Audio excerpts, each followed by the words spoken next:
Well, I have a great story from my scarf. It was a gift by none other than our dear Sharon. And she gave it to me as a going away present as I was finishing up my time as CEO of the Pines 2 winters ago. And she just looks mighty good on you. I love the colors and I wear it a lot. Mine came on, I got mine on sale at the Goodwill store, actually. Really? I like bent silver ties and I like striped ties and everything, and that's just sort of appealed to me. And here's this time of personal sharing. I just love Bill DeVoe's his stories that go back to the 60s, but so many of Bill's stories are contemporary and relevant today. Got one more there. That's a good one. Okay, mine is what you might call one of "'Tis the Season to Be Jolly." Oh. My daughter Moria, it was the time of Christmas time, so it was time for her to buy me a new necktie, of course. So I take her to Belts in South Park, and I had a scheme of things this year. Now I see this dummy up there with this beautiful necktie on, so I go to one of the salespersons and say, "Hey, that's my daughter Moria. Guide her to that necktie and tell her that, hey, I love that tie." So it worked. And this is one of my favorite ties. Now, it's about 10 years old now. Oh, I like it. Still in fashion. And I'm still getting neckties, and she's 24 now. Great. I'm sure this was predates His present. 2018. Well, great stories, you know. And today we're gathered to re-engage in our study of Moses. And if you'll recall from last week, we were in the book of Exodus. But we've jumped ahead a few books. So now we're in Deuteronomy. And if you'll recall from maybe some of our earlier classes, the naming of books in the Torah, in the Hebrew, usually takes the form of the first word of the book. So in Hebrew, the name of this book is Devaim, which is the second word in the text. However, the word Deuteronomy comes from that Greek translation of the Hebrew Bible called the Septuagint. So that LXX, the Septuagint, and it means second law. Deuteronomos, second law. And so Deuteronomy is the last book of the 5 books of the Torah. Again, in the Greek, the Pentateuch, 5. And Deuteronomy is this last book of that Pentateuch of the Torah in the Hebrew Bible. So we're kind of going from the beginning where we had Moses as the baby and the bulrushes and the rescue and his coming into his identity as Hebrew to the very end of his life and the Hebrew people, the Israelites, sojourn through the wilderness. And our text today comes from that one of the last chapters, which starts in chapter 31, 30 through 32, 47. And this section is called the Song of Moses. And we'll talk a little bit more about that because Moses isn't really saying anything. There's a different voice coming through, but it is called the Song of Moses. But I'm going to go ahead and read the sections that were assigned to us in our student book. So we're going to start at Deuteronomy chapter 32, verse 3. For I will proclaim the name of the Lord, ascribe greatness to our God. The rock His work is perfect, and all his ways are just. A faithful God without deceit, just and upright is he. Yet his degenerate children have dealt falsely with him, a perverse and crooked generation. Do you thus repay the Lord, O foolish and senseless people? Is he not your Father who created you, who made you and established you? Going forward to verse 10. He sustained him in the desert land and in howling wilderness wastes.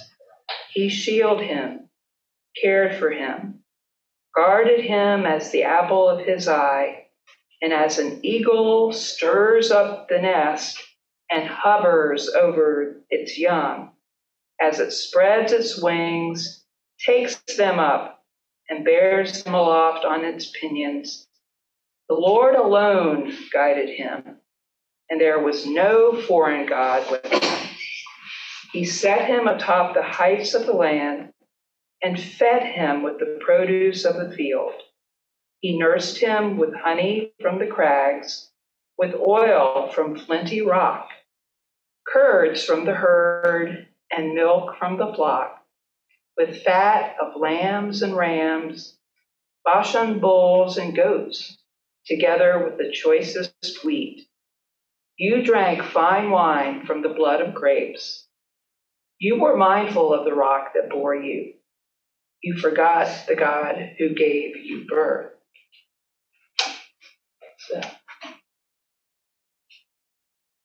So while this chapter is almost a farewell address from Moses to the people that he has led, it's also a theological statement about the nature of God and about the nature of the covenantal relationship between the people of Israel and Yahweh and God.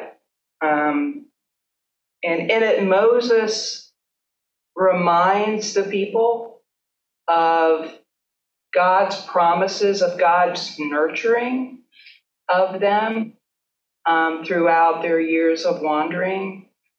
And you can hear that in these beautiful allusions and the imagery of the mother bird, the mother eagle, who stirs her nest, stirring her nest to encourage her children who she's nurtured to move out.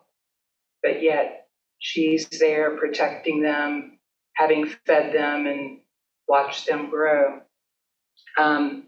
So the evocative language of a God that has nurtured, who has remained steadfast to a people throughout their wanderings is very, I think, powerful in these particular sections that we've read. But I will point out that there are biblical scholars, particularly, in the contemporary era, who question whether or not, this was written by Moses. As we know, Moses probably did not narrate his own death, that much of this material was generated over time from various sources. But you have in here a later addition, perhaps, to the book of Deuteronomy that kind of acts as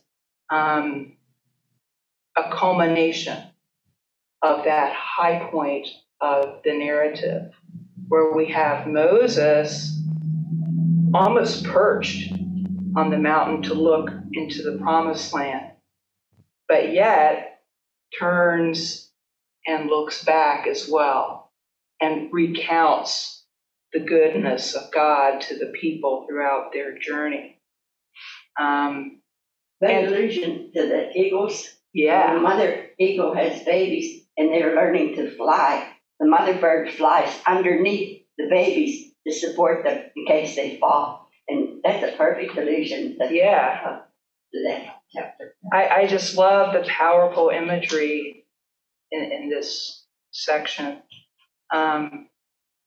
So, but as we talk about the way the book of Deuteronomy was constructed, as I said earlier, there are sections that probably started through oral tradition and then were pieced together over time. And as we often say, that very prolific period of that post-exilic era and the exilic era, when the exiles began a literary tradition of taking these various sources and constructing these books that we have now.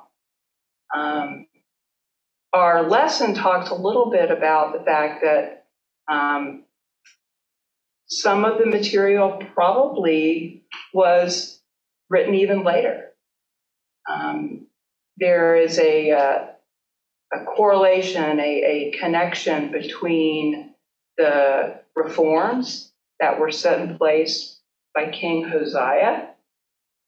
Remember him when he discovered that new law and set about to reform Judaism.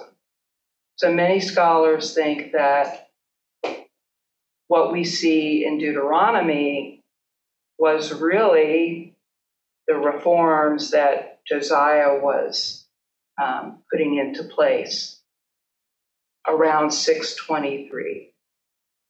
So the fascinating editorial history and redaction history of this book, to me, gives a richness to it and a reflection of that evolution of the religious life of the Jewish people. And one Jewish scholar, Bernard Levinson, who I read, credits the book of Deuteronomy kind of as the beginning of the religion of Judaism because of the laws set within it, some of the practices. And he talks about the Mezuzah. Do you all remember what a Mezuzah is? That's first found in Deuteronomy. The tefillin, which is a garment, and then the tzitzit, which is a fringe garment that's worn in Judaism. All of those come out of the book of Deuteronomy. But Levinson points out in the book that in his mind, the most important element is the Shema. Remember that prayer, which in the religion of Judaism is very central to an identity. And as we also understand in the section of this of the book that we're studying today, the covenant is central. But yet, the book of Deuteronomy ends with the death of Moses, and Moses never does personally enter the promised land. Now, Levinson and others think that in a post-exilic era, when these books were being compiled and put down, the fact that the Torah ends with that promise of land unfilled is important because you have a people who had been in possession of the land who are no longer in possession, right? So where is the hope? Where is the promise? If the old promise of land is no longer a reality.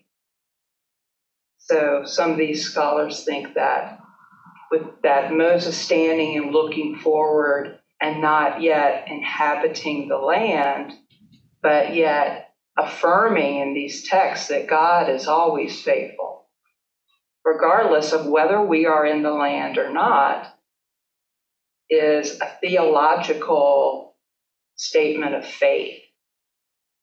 That it kind of takes that that faithfulness of God and moves it even to a greater level, that the promise of the land, the promise of the generations, yes, all of that. And there's more.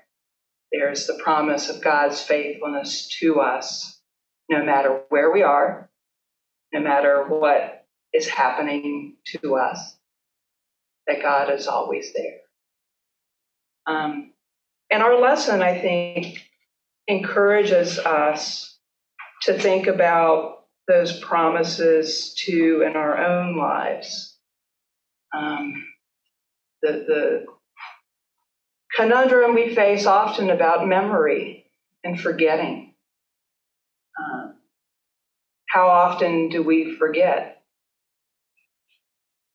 the source of all the good things in our lives? Do we have those community, communal ways of remembering? I think we try to within our community of faith here at DCPC. We have our confessions, that we say together, where we acknowledge ways that we have fallen short and haven't lived up to God's promise, haven't been good covenant partners, put it that way. So I think, within our community of faith, we try to do that. What are some ways in your life that you try to remember God's gifts and God's grace for you?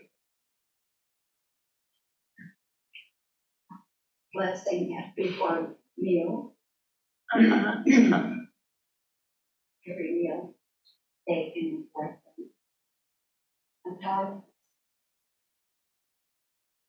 modern world gets in the way of, and we're not intentional. I'll speak for myself. Intentional enough about Thanksgiving for that. Sometimes a little concerned if you're out in, in a public place eating, being a little shy about it, shall we say? How many of us in this room grew up, like, when at dinner, grace was always said? Hands? No, and that's okay. But, that was a ritual in, my family life growing up. And my gosh, when I told my parents I was going to, my dad would usually do it, but when I started seminary, oh my gosh, guess who had to do it every time? So, but it was a ritual. I mean, it was something we did together as a family every night.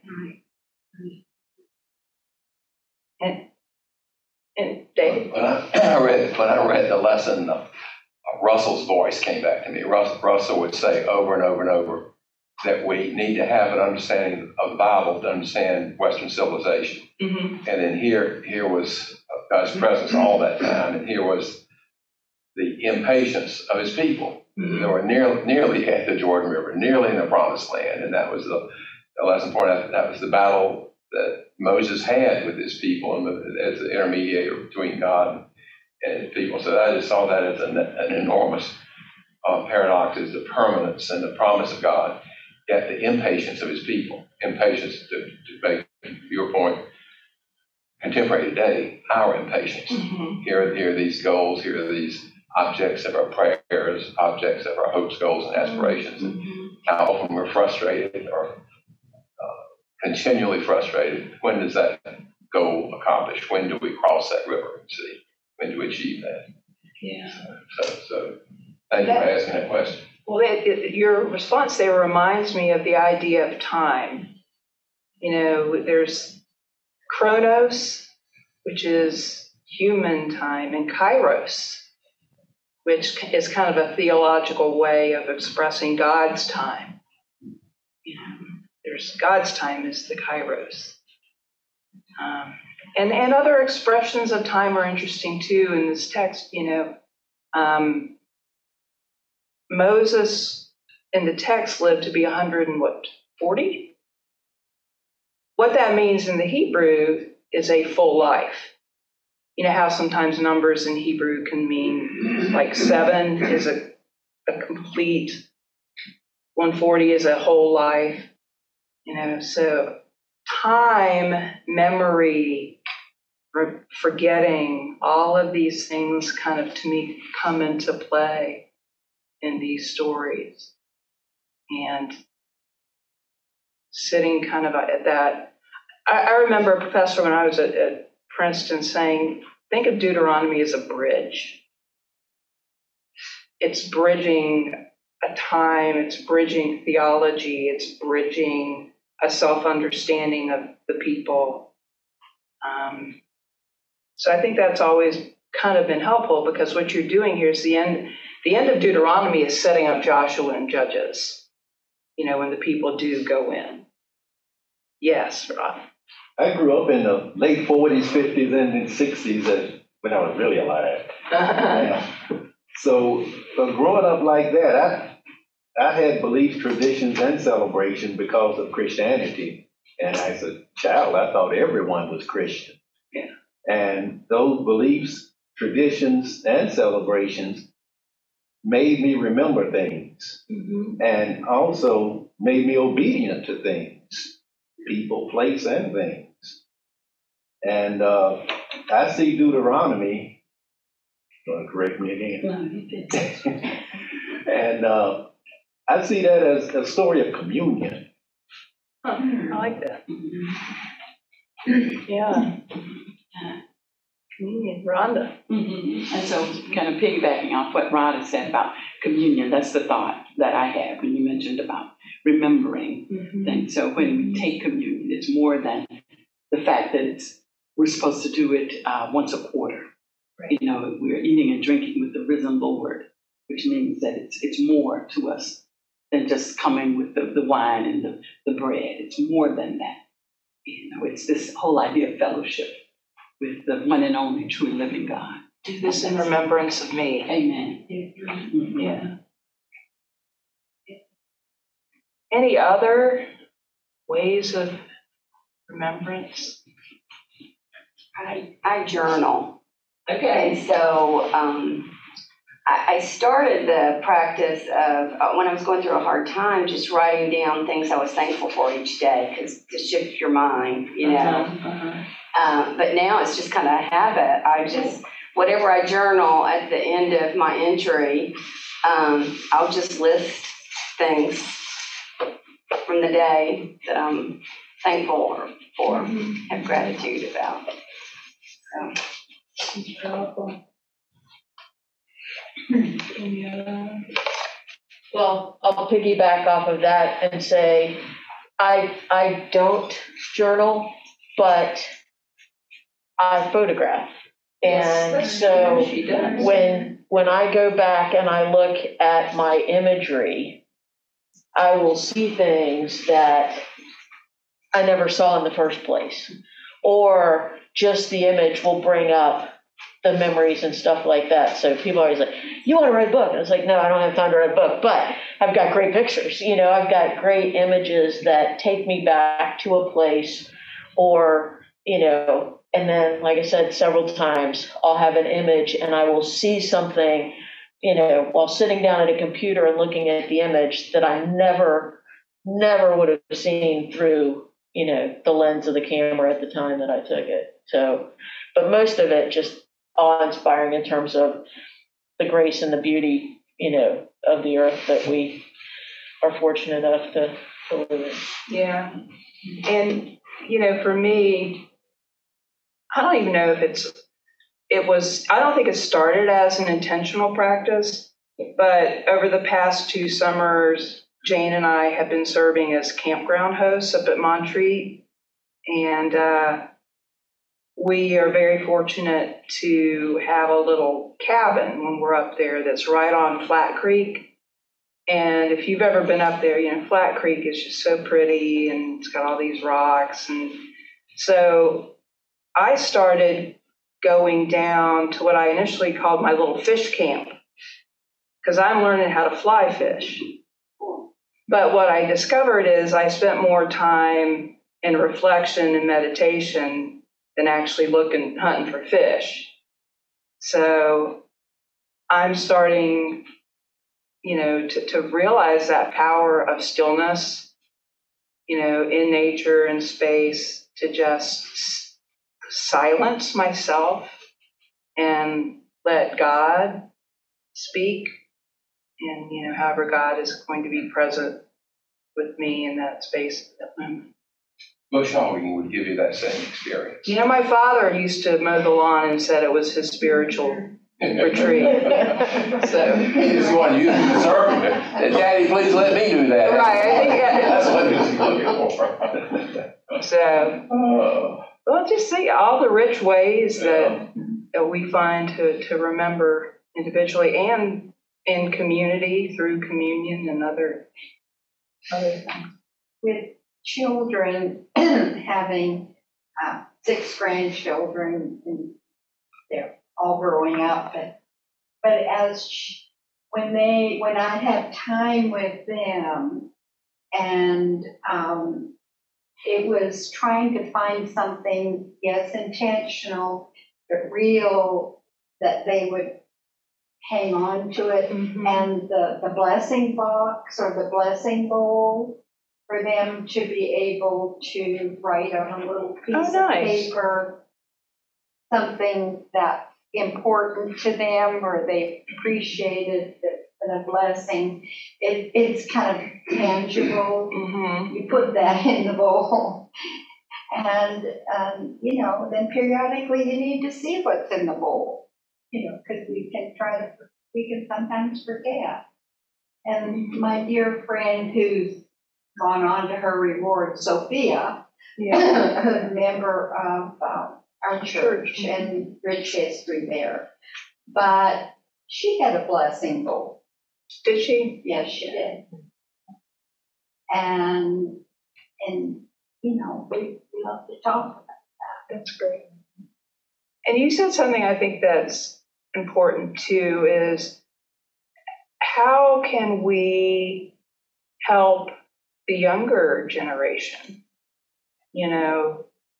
find a sense of reverence, of communion, of connection with these promises, with the covenant God. And, our lesson talks a bit about, when Moses said to them, you may not care if you honor God or not, but don't you want something more for your children? This is a paraphrase. Don't you want them to have the kind of relationship with God that the covenant promises? Don't you expect your children to revere God? So when I was reading that, the term stewardship kind of came to mind. That, sometimes when we think of stewardship, we think of the money that we raise and that we, give to the church. But I would suggest we are stewards of these promises too. We're stewards of the tradition that we have inherited. And how are we going forth and ensuring that those promises are heard and sustained, in days to come? So I remember this lesson. I think about stewardship in terms of resources, or assets, but I never thought in the context of these promises, of these very promises. Mm-hmm. I never thought about it in that context. Right. The Jewish people are very good about having that as a constant reminder. Yes. For their children and all. And, on the doorpost, you have, the written word there. Every time you go through that threshold, there's the commandments there, reminding. I know when we came back from Israel, we had purchased one and put it on our doorpost. That was, Bob's dying wish was to go to Israel, and so that was on our doorpost. And I was very neglectful. I did not, when I sold my townhouse, I did not bring that with me. But I'll have to go to Israel and get one and bring it back for you. There's the stewardship of the promise, of the event. Of that, you and Bob doing that together, you see. Well, there's that stewardship right there. It was, yeah.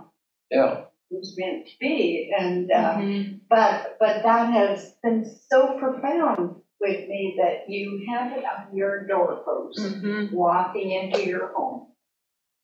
It's there, the daily reminder.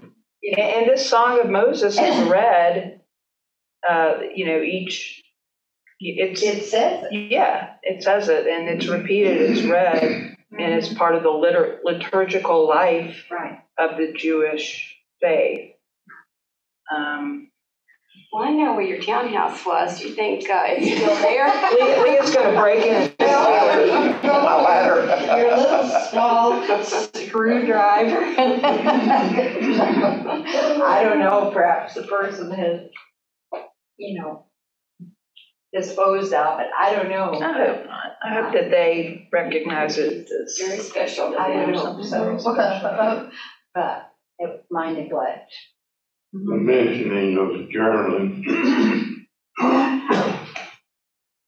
brings to my mind my mother.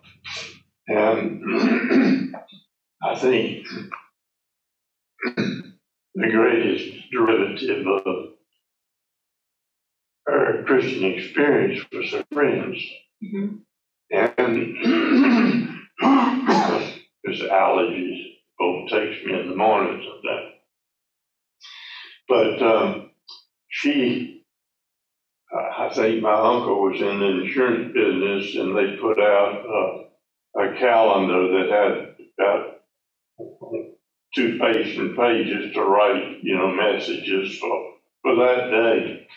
And I still have a few of those that my mother utilized to sort of journal, not every day, but the thing that she wrote about consistently was meals that she had in the homes of friends. She majored in friendship. She had lots of very close friends that she kept up with. And she would write, after these meals, she would write down the recipes. And what they had to serve for lunch that day. Yeah.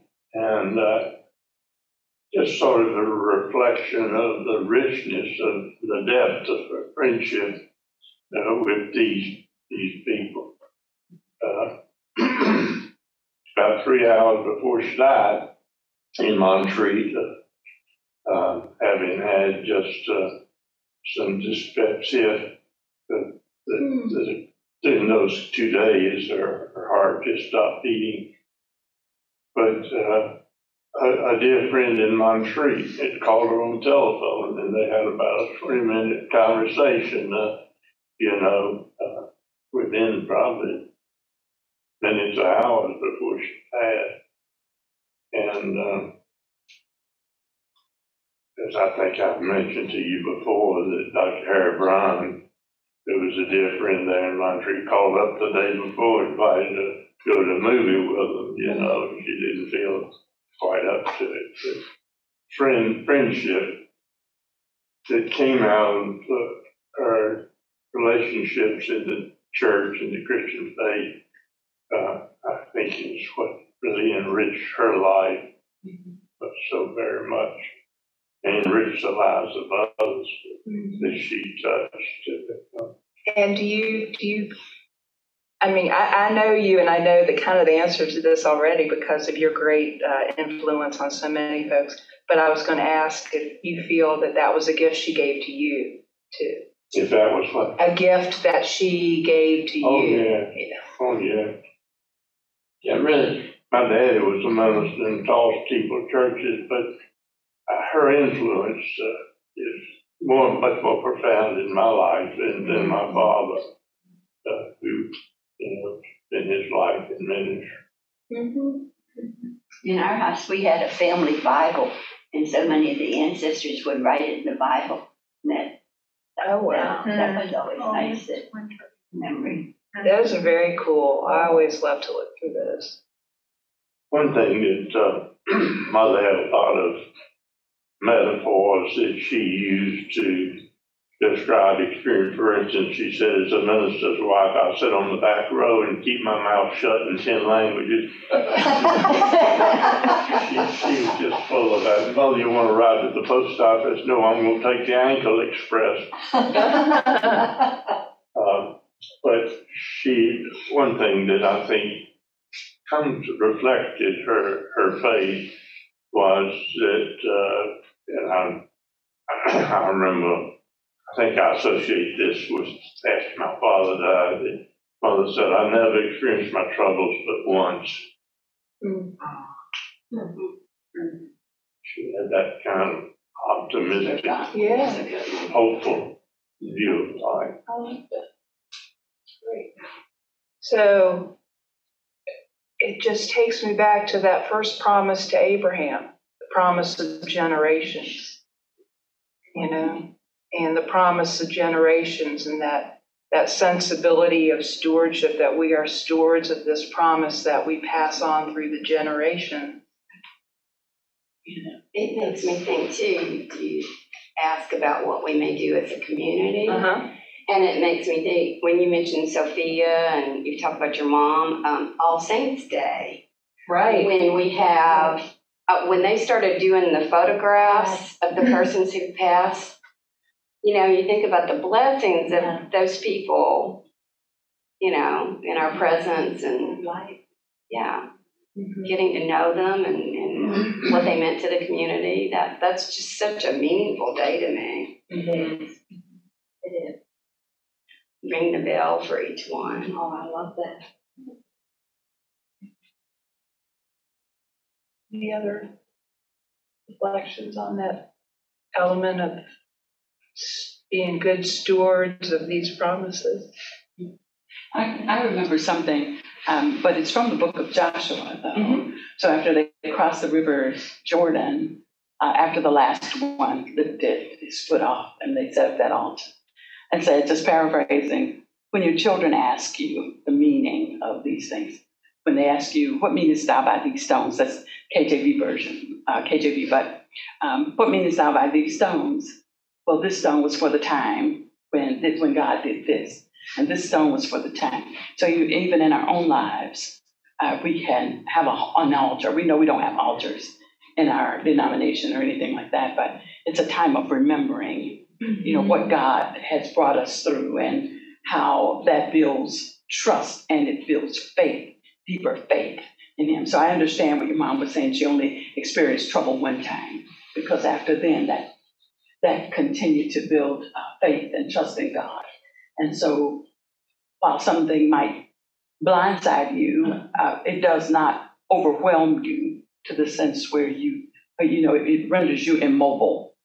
You remember when that stone was for the time when God brought me through this and this particular, and that's what we tell our children, and to give them a faith as well, and helping us to become stewards over what God has given us about We're mentioning those stones. That reminds me, Jewish people always put a stone on the gravestone when they visit someone who's deceased, and the stone is like remembering. And I never connected that before you said that. And if you walk out into the hall of our church right here, you'll see a bowl with little blue, almost like little blue marbles. I remember, I think it was the first year that I came back, we were encouraged to take one of those stones to remember our baptism. Right. So Liv was here. Yeah, when Liv was here. And so I actually have like 3 or 4 of those little stones around, like some in my work area, some like in the bedroom. And I just have kind of reflexively now, I'll pick them up and just, I like those. We all need reminders. We do. To reflect on so many important things that we take for granted and overlook. And those stones will cry out. We let them, if we allow them to bring forth those memories, so we can connect, have communion with the generations before us, and also have that awareness that we have the responsibility to be stewards for the generations ahead of us too. Jane, you had a quizzical look on I your know. face. It was when you were going into the stewardship and the tradition. So, full confession, y'all, I am not only sitting here on Sunday mornings, but Heather and Peter have started a 6-week Presbyterians race, Jim Crow, and last word, Civil rights movement. Civil rights. And I got stuck on what happens when there are beyond bumps in the road. When do we have to challenge something that a version that somebody tried to put into our polity that was wrong? And when do we make that correction? And one of the most powerful things at the end of the session on Thursday was reading the confession that came out of the most recent General Assembly, the apology, the first time our church has apologized to, our siblings of color.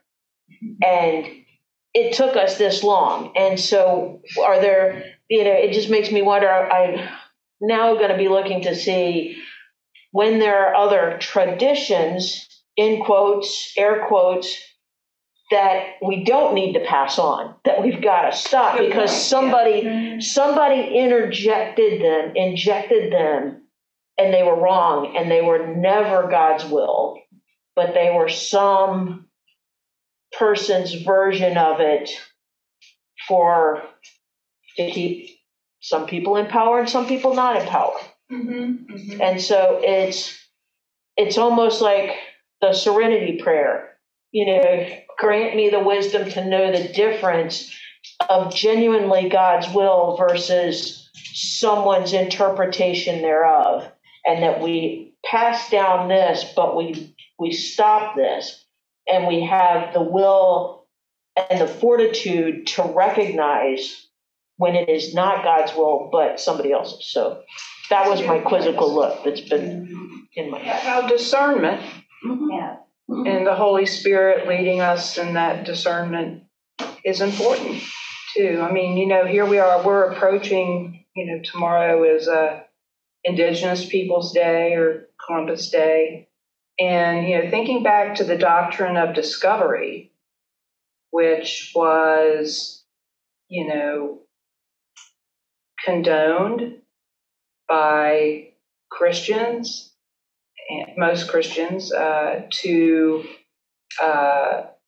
legitimize coming to the New World and conquering the land, to eradicate the people that were already there, in the name of God.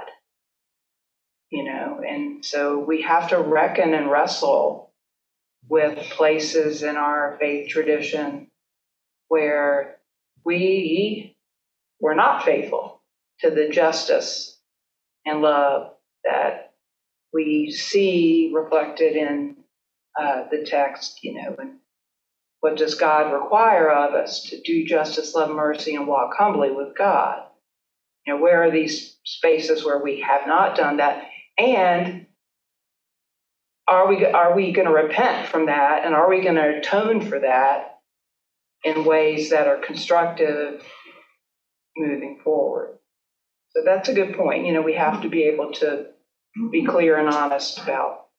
So that big point, at 3 this morning, I finished reading David Blight's book on Reconstruction. I never have been a student of that, but he was on the faculty at Yale, historian there. So Yes. I wanted to have that sense in that very context.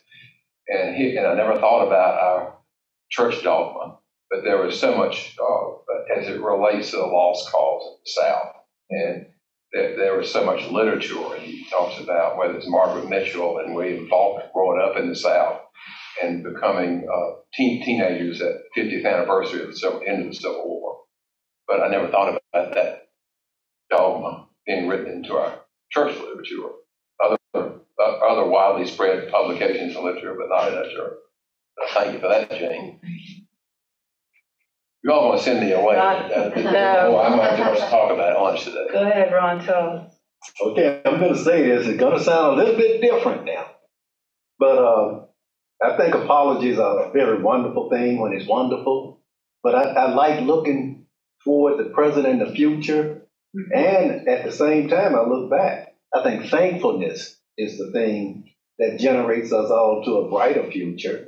I look back at the past and look at the present and the future and see how better things are and how they continue to become good, better, and best. So you have to go with the godly point. Forgiveness is the forefront. And if you're unforgiven, you're going to always be thinking about what someone did against, to, for, or anything that was wrong. Wrong things are something that should be forgotten. And when you think of the good things that have happened, you turn around and see the cheering crowd of people that was there for me and for you. And you be thankful for and to these people whom God has given me. It's stronger than an apology. Because when you look back, when I look back, I don't see a whole bunch of black people, but a whole mixture of people that were helping me and at the same time themselves. So it's the best thing available. Amen. It's the action. Yeah. People can say, we can say anything, right? Or even commit it to paper. But what are you going to do about it? Right. And how are you going to react to it? And going forward. Yes, and how can we keep doing those things where we are supporting one another to grow in faith and to grow and to maximize who God has created us to be and God's intentions in our lives? We actually do keep doing them. You just have to remember the things that we keep doing. Yeah. Well, any other final closing thoughts before we close in prayer?